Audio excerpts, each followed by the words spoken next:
Hey guys, the other day I was asked to make a short video on pressure canning and water bath canning and what the basic needs or supplies would be for that.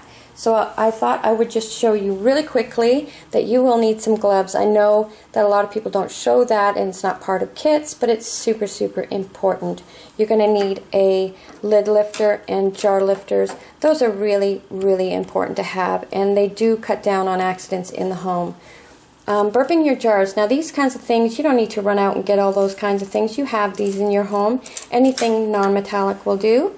And a timer. If you don't have a timer on your stove, I really would suggest that you go out and grab a timer at the dollar store. It'll save a lot of headache and it will be much more precise than just trying to watch the clock. Your jars, lids, and rings, you can find these online. You can find them in most all stores. Depending on what you're going to can, then you can decide what size jars that you're going to need. Now as far as funnels, nothing fancy. It doesn't have to be fancy. These are bought at the dollar store. You can get really fancy schmancy ones too. It doesn't really matter. Anything will do as long as it's a funnel.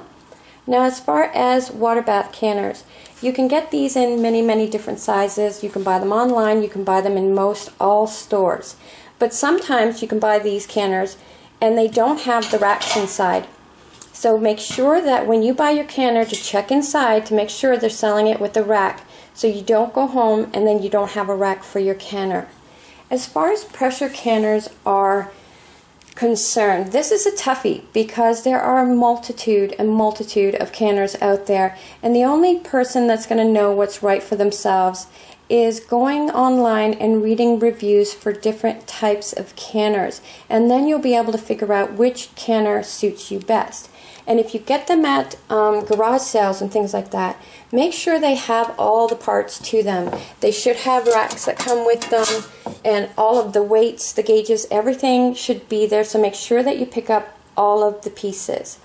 But the number one most important thing that you need to start canning is knowledge. That's the number one thing. These books here, and they're just a few of many. You can pick these up where you buy your canning supplies. Here in Canada, we use a lot of Bernard. These are the little books, and they have a lot in them. You can find them at the bookstore, the thrift store. You can get them all over the place, online. There's just a number of places that you can get all of these things. And in these books, it will show you what foods can go in your water bath canner and what foods that you need a pressure canner for. And it's very long listed, so I won't rhyme them off here, but that's what you need to know before you get your water bath canner or pressure canner. What can you do in that canner versus that canner depending on your needs. I am going to leave a link to the National Center for Home Food Preservation.